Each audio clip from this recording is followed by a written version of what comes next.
J'ai pu valider les apports neurosciences énoncés lors des formations proposées par Élodie Caillot, qui a pu expérimenter notamment avec Chantal Villota-Germain, préventeur SQVT, un axe de réflexion et de lien de l'entraînement de l'attention avec des démarches de santé au travail.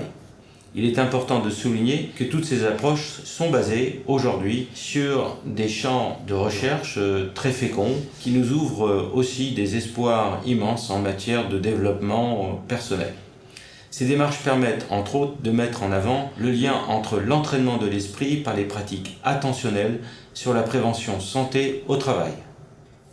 Et donc vous pensez que ces pratiques attentionnelles, comme par exemple la méditation qu'on pourrait nommer de pleine conscience ou de pleine présence, la mindfulness, peut être utile à cet entraînement-là en prévention? Non seulement elle est utile, elle est indispensable et requise, je dirais, parce que ça fait partie des pratiques où ce cerveau n'est plus sollicité par le monde extérieur. C'est-à-dire qu'il faut apprendre et on doit tous se défendre, un peu comme les vaccins, contre les pathogènes du monde extérieur.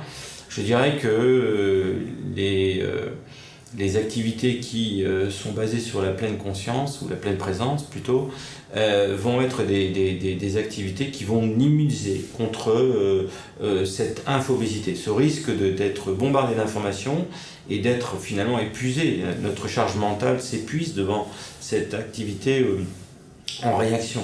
D'où le fait de devoir de temps en temps se mettre dans un temps présent.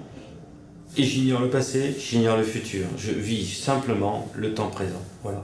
Et ça fait partie des bonnes pratiques, oui.